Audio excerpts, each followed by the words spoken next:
When I was 9 years old, I went off to summer camp for the first time, and my mother packed me a suitcase full of books, which to me seemed like a perfectly natural thing to do, because in my family, reading was the primary group activity. And this might sound antisocial to you, but for us, it was really just a different way of being social. You had the animal warmth of your family sitting right next to you, but you were also free to go roaming around the adventure land inside your own mind. And I had this idea that camp was going to be just like this, but better. I had a vision of 10 girls sitting in a cabin, cozily reading books in their matching nightgowns. Camp was more like a keg party without any alcohol. And on the very first day, our counselor gathered us all together, and she taught us a cheer that she said we would be doing every day for the rest of the summer to instill camp spirit. And it went like this. R-O-W-D-I-E, that's the way we spell rowdy, rowdy, rowdy. Let's get rowdy. Yeah. So I couldn't figure out for the life of me why we were supposed to be so rowdy, or why we had to spell this word incorrectly.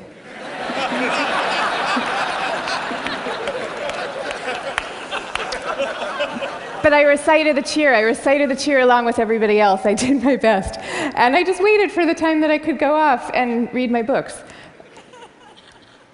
But the first time that I took my book out of my suitcase, the coolest girl in the bunk came up to me and she asked me, "Why are you being so mellow?" Mellow, of course, being the exact opposite of R-O-W-D-I-E. And then the second time I tried it, the counselor came up to me with a concerned expression on her face, and she repeated the point about camp spirit and said we should all really work very hard to be outgoing.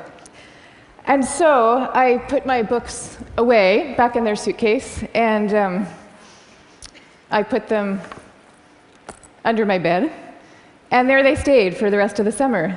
And I felt kind of guilty about this. I felt as if the books needed me somehow, and they were calling out to me, and I was forsaking them. But I did forsake them, and I didn't open that suitcase again until I was back home with my family at the end of the summer. Now, I tell you this story about summer camp. I could have told you 50 others just like it. All the times that I got the message that somehow my quiet and introverted style of being was not necessarily the right way to go, and that I should be trying to pass as more of an extrovert. And I always sensed deep down that this was wrong, and that introverts were pretty excellent just as they were. But for years, I denied this intuition. And so I became a Wall Street lawyer, of all things, instead of the writer that I had always longed to be, partly because I needed to prove to myself that I could be bold and assertive too. And I was always going off to crowded bars when I really would have preferred to just have a nice dinner with friends. And I made these self-negating choices so reflexively that I wasn't even aware that I was making them. Now, this is what many introverts do, and it's our loss for sure, but it is also our colleagues' loss and our community's loss, and at the risk of sounding grandiose, it is the world's loss, because when it comes to creativity and to leadership, we need introverts doing what they do best. A third to a half of the population are introverts. A third to a half. So that's 1 out of every 2 or 3 people you know. So even if you're an extrovert yourself, I'm talking about your coworkers and your spouses and your children and the person sitting right next to you right now. All of them subject to this bias that is pretty deep and real in our society. We all internalize it from a very early age without even having a language for what we're doing. Now, to see the bias clearly, you need to understand what introversion is. And it's different from being shy. Shyness is about fear of social judgment. Introversion is more about how do you respond to stimulation, including social stimulation. So extroverts really crave large amounts of stimulation, whereas introverts feel at their most alive and they're most switched on and they're most capable when they're in quieter, more low-key environments. Not all the time, these things are an absolute, but a lot of the time. So the key then to maximizing our talents is for us all to put ourselves in the zone of stimulation that is right for us. But now here's where the bias comes in. Our most important institutions, our schools and our workplaces, they are designed mostly for extroverts, and for extroverts' need for lots of stimulation. And also, we are living through this belief system. We have a belief system right now that I call the new groupthink, which holds that all creativity and all productivity comes from a very oddly gregarious place. So if you picture the typical classroom nowadays, When I was going to school, we sat in rows. We sat in rows of desks like this, and we did most of our work pretty autonomously. But nowadays, your typical classroom has pods of desks of 4 or 5 or 6 or 7 kids all facing each other. And kids are working in countless group assignments, even in subjects like math and creative writing, which you would think would depend on solo flights of thought. Kids are now expected to act as committee members. And for the kids who prefer to go off by themselves or just to work alone, those kids are seen as outliers often, or worse, as problem cases. And the vast majority of teachers reports believing that the ideal student is an extrovert as opposed to an introvert, even though introverts actually get better grades and are more knowledgeable, according to research. Okay, same thing is true in our workplaces. Most of us work in open plan offices without walls, where we are subject to the constant noise and gaze of our coworkers. And when it comes to leadership, introverts are routinely passed over for leadership positions, even though introverts tend to be very careful, much less likely to take outsized risks, which is something we might all favor nowadays. And interesting research by Adam Grant at the Wharton School has found that introverted leaders often deliver better outcomes than extroverts do, because when they are managing proactive employees, they're much more likely to let those employees run with their ideas, whereas an extrovert can quite unwittingly kind of get so excited about things that they're putting their own stamp on things, and other people's ideas might not as easily then bubble up to the surface. Now, in fact, some of our transformative leaders in history have been introverts. I'll give you some examples. Eleanor Roosevelt, Rosa Parks, Gandhi, all these people describe themselves as quiet and soft-spoken and even shy. And they all took the spotlight, even though every bone in their bodies was telling them not to. And this turns out to have a special power all its own, because people could feel that these leaders were at the helm, not because they enjoyed directing others, and not out of the pleasure of being looked at. They were there because they had no choice, because they were driven to do what they thought was right. Now, I think at this point it's important for me to say that I actually love extroverts. I always like to say some of my best friends are extroverts, including my beloved husband. And we all fall at different points, of course, along the introvert-extrovert spectrum. Even Carl Jung, the psychologist who first popularized these terms, said that there's no such thing as a pure introvert or a pure extrovert. He said that such a man would be in a lunatic asylum if he existed at all. And some people fall smack in the middle of the introvert-extrovert spectrum, and we call these people ambiverts. And I often think that they have the best of all worlds. But many of us do recognize ourselves as one type or the other. And what I'm saying is that culturally, we need a much better balance. We need more of a yin and yang between these two types.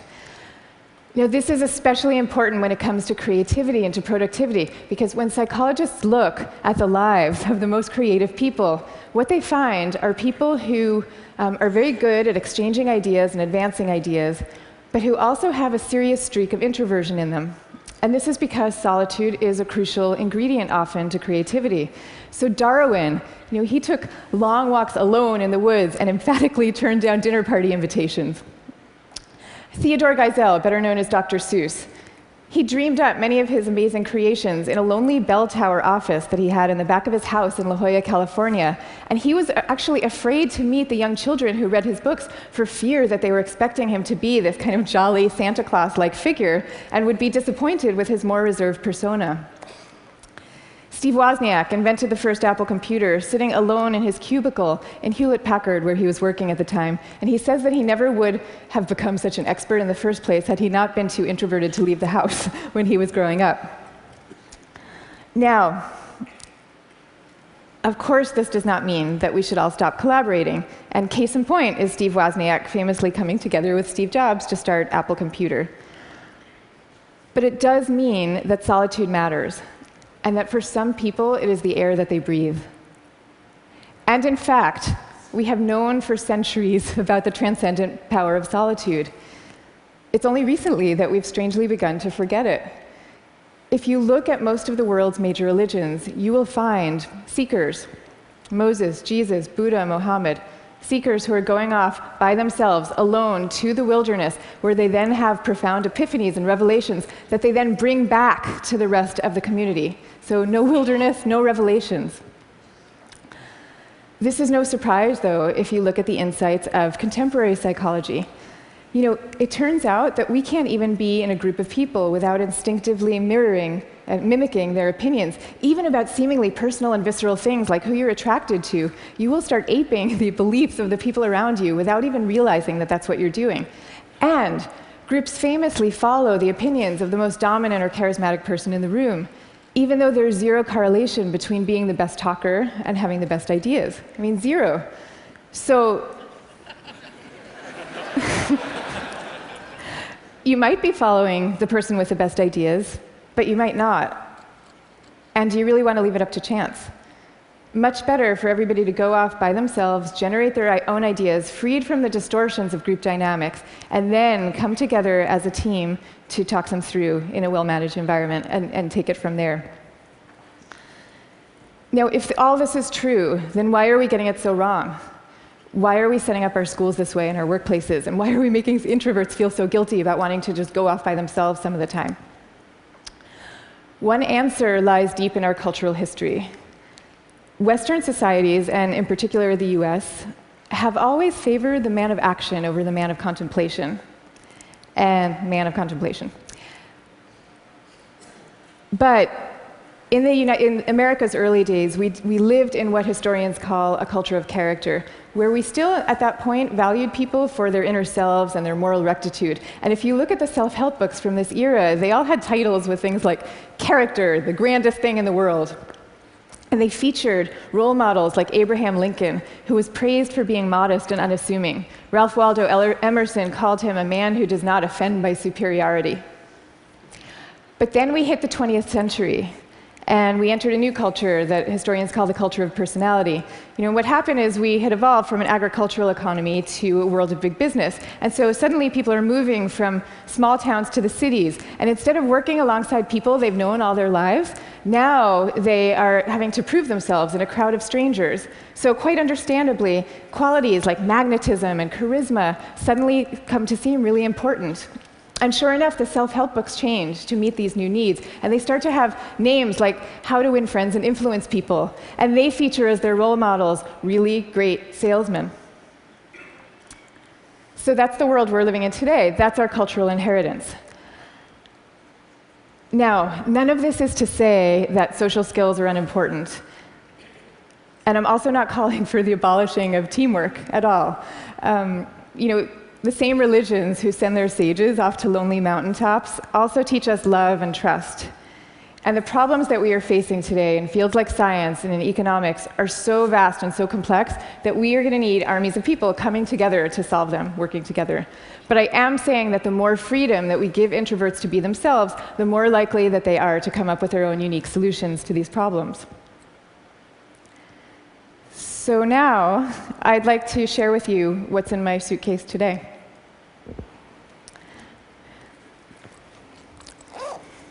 Guess what? Books. I have a suitcase full of books. Here's Margaret Atwood, Cat's Eye. Here's a novel by Milan Kundera. And here's The Guide of the Perplexed by Maimonides. But these are not exactly my books. I brought these books with me because they were written by my grandfather's favorite authors.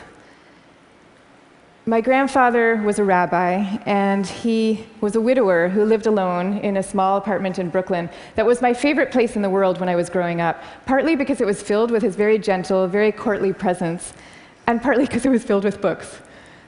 I mean, literally, every table, every chair in this apartment had yielded its original function to now serve as a surface for swaying stacks of books. Just like the rest of my family, my grandfather's favorite thing to do in the world was to read. But he also loved his congregation, and you could feel this love in the sermons that he gave every week for the 62 years that he was a rabbi. He would take the fruits of each week's reading, and he would weave these intricate tapestries of ancient and humanist thought, and people would come from all over to hear him speak. But here's the thing about my grandfather. Underneath this ceremonial role, he was really modest and really introverted, so much so that when he delivered these sermons, he had trouble making eye contact with the very same congregation that he had been speaking to for 62 years. And even away from the podium, when you called him to say hello, He would often end the conversation prematurely for fear that he was taking up too much of your time. But when he died at the age of 94, the police had to close down the streets of his neighborhood to accommodate the crowd of people who came out to mourn him. And so these days, I try to learn from my grandfather's example in my own way. So I just published a book about introversion, and it took me about 7 years to write. And for me, that 7 years was like total bliss, because I was reading, I was writing, I was thinking, I was researching. It was my version of my grandfather's hours a day alone in his library. But now, all of a sudden, my job is very different. And my job is to be out here talking about it, talking about introversion.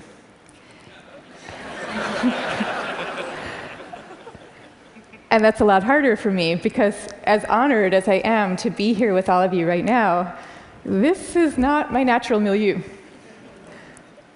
So I prepared for moments like these as best I could. I spent the last year practicing public speaking every chance I could get, and I called this my year of speaking dangerously. And that actually helped a lot. But I'll tell you, what helps even more is my sense, my belief, my hope, that when it comes to our attitudes to introversion and to quiet and to solitude, we truly are poised on the brink of dramatic change. I mean, we are. And so I am going to leave you now with 3 calls for action for those who share this vision. Number 1, stop the madness for constant group work. Just stop it. Thank you. And I want to be clear about what I'm saying, because I deeply believe our offices should be encouraging casual, chatty, cafe-style types of interactions, the kind where people come together and serendipitously have an exchange of ideas. That is great. That's great for introverts, and it's great for extroverts. But we need much more privacy, much more freedom, much more autonomy at work. School, same thing. We need to be teaching kids to work together, for sure. But we also need to be teaching them how to work on their own. This is especially important for extroverted children, too. They need to work on their own, because that is where deep thought comes from, in part. Okay, number 2, go to the wilderness. Be like Buddha. Have your own revelations. I'm not saying that we all have to now go off and build our own cabins in the woods and never talk to each other again. But I am saying that we could all stand to unplug and get inside our own heads a little more often. Number 3, take a good look at what's inside your own suitcase and why you put it there. So extroverts, maybe your suitcases are also full of books, or maybe they're full of champagne glasses or skydiving equipment. Whatever it is, I hope you take these things out every chance you get and grace us with your energy and your joy. But introverts, you being you probably have the impulse to guard very carefully what's inside your own suitcase. And that's okay. But occasionally, just occasionally, I hope you will open up your suitcases for other people to see, because the world needs you and it needs the things you carry. So I wish you the best of all possible journeys and the courage to speak softly. Thank you very much. Thank you. Thank you. Thank you.